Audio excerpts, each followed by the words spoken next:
వి gold trusted gold buyers మీరు తాకట్టు పెట్టిన బంగారాన్ని విడిపించి ఈ రోజు ఉన్న మార్కెట్ ధరకు కొనబడును. ఆర్పీలకు 6 నెలలు జీతాలు దిక్కులేవు. ముఖ్యమంత్రి గారు డైలాగులు కొడుతుంటాడు, మొదటి రోజే జీతాలు ఇస్తున్నాను. ఇవాళ 8 నెలల నుంచి ఆర్పీలకు జీతాలు లేవు. మున్సిపల్ కార్మికులకు 3-4 నెలల నుంచి జీతాలు లేవు. ఇది వాస్తవ పరిస్థితి ఈరోజు ఈ రాష్ట్రంలో. జిహెచ్ఎంసీ కాంట్రాక్ట్ ఉద్యోగులకు ఇప్పుడే నేను చెప్పిన మీకు 3 సార్లు పెంచిండు. 8,000 నుంచి 17,500 రూపాయలు పెంచిండు.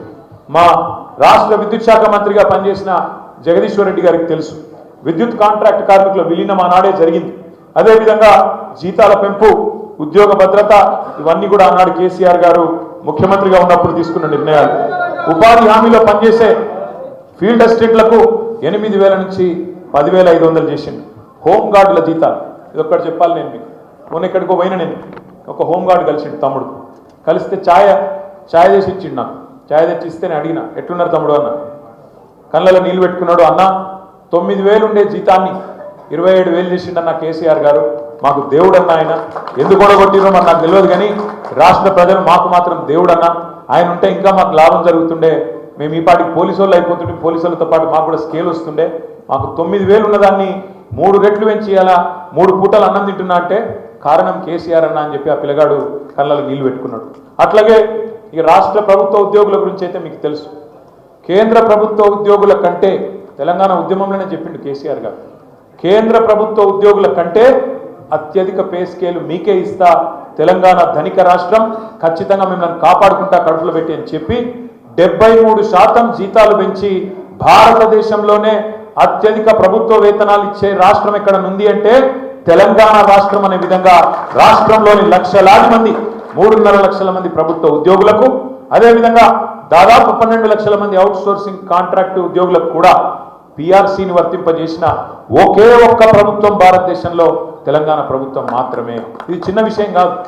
కాంట్రాక్ట్ అవుట్ సోర్సింగ్ ఉద్యోగులకు ఎన్నడూ పిఆర్సీ వర్తింపజేయలే ఎవరు. కానీ ఒక కేసీఆర్ గారు వచ్చినాక ఇలా ఆనవాయితీగా మారింది. రేపు కాంగ్రెస్ ప్రభుత్వానికి కూడా ఇయ్యక తప్పదు. అట్లాగే ఇప్పుడు అన్న చెప్పినట్టు కేవలం మనం కార్మికులు అంటే ఏమనుకుంటాం, అసంఘటిత రంగంలో పనిచేసే వాళ్ళు, లేకపోతే మన ఫ్యాక్టరీలలో పనిచేసే వాళ్ళు కార్మికులు అనుకుంటాం. కానీ కేసీఆర్ గారి ఆలోచన ఎట్లుంటుందంటే, గుళ్ళల్లో పనిచేసే అర్చకులు, మసీదులలో ఉండే ఇమాంలు, మౌజన్లు, వాళ్ళ బతుకు కూడా కార్మికుల బతికే కదా, వాళ్ళకు మాత్రం ఎక్కడున్నది ఉద్యోగ భద్రత, వాళ్ళకి ఎక్కడున్నది జీతం అని ఆలోచించి అటు అర్చకులకు, ఇటు ఇమాంలకు, మౌజన్లకు కూడా గౌరవ వేతనం ఇచ్చిన ఒకే ఒక్క నాయకుడు భారతదేశంలో కేసీఆర్. అట్లాగే బీడీ కార్మికులు, ఇక్కడ మా ఈ వేదిక మీద కూర్చున్న వాళ్ళు కానీ ముందున్న వాళ్ళు కానీ చాలామంది గతంలో సిఐటియులో, ఏఐఎస్ఎఫ్లో, దాని ఏమంటారు ఏఐటియుసిలో, రకరకాల కార్మిక సంఘాల్లో పనిచేసిన నాయకులు ఉండింటారు. మీకు తెలుసు, భారతదేశంలో కమ్యూనిస్టు ప్రభుత్వాలు కూడా కొన్ని ఉండే. త్రిపురలు ఉండే, బెంగాల్ ఉండే, ఇలా కేరళలో ఉన్నది, ఇంకా వేరే దగ్గరలో కూడా ఉండే. కానీ ఏ ప్రభుత్వం కూడా భారతదేశంలో కమ్యూనిస్టు ప్రభుత్వం కూడా బీడీ కార్మికులకు పెన్షన్లు ఇచ్చే ఆలోచన చేయలే. 4.5 లక్షల మంది బీడీ కార్మికురాళ్లకు, ఆడబిడ్డలకు, ఎందుకంటే బీడీలు చుట్టి వాళ్ళ ఆరోగ్యం ఖరాబ్ అవుతుంది ఇంట్లలో. అందుకే వాళ్ళ గురించి ఆలోచన చేసి 2,016 రూపాయల పెన్షన్లు ఇచ్చి వాళ్ళని ఆదుకున్న నాయకుడు కూడా ఒకే ఒక్క నాయకుడు కేసీఆర్ గారు. భవన నిర్మాణ కార్మికులకు బీమా ఇచ్చిన నాయకుడు. ఇప్పుడే మా తమ్ముడు చెప్పినాడు నగేష్, 26 లక్షల మంది డ్రైవర్లు, అసంఘటిత రంగంలో ఉండే ప్రైవేట్ ట్రాన్స్పోర్ట్ డ్రైవర్లు కావచ్చు, ఓలా కావచ్చు, ఊబర్ కావచ్చు, ఆటో డ్రైవర్లు కావచ్చు, 5 లక్షల జీవిత బీమా ఇచ్చిన నాయకుడు. మీరు అడగాల్సిన అవసరం పట్టలే, దండం పెట్టాల్సిన అవసరం రాలే, దరఖాస్తు పెట్టే అక్కర లేదు, ధర్నా చేసే అవసరం కూడా పడలే, మాట కూడా ఇయ్యలే. కానీ 5 లక్షల ప్రమాద బీమా కల్పించిన నాయకుడు కేసీఆర్ గారు. ఇక సివిల్ సప్లైస్ గురించి అన్న చెప్పిండు, నేను చెప్పా, చాలా బ్రహ్మాండంగా అక్కడ కూడా చేసినాడు. ఇట్లా ఇంకా చాలా ఉన్నాయి చెప్పాలంటే. విద్యారంగంలో కాంట్రాక్ట్ లెక్చరరు వాళ్లకు,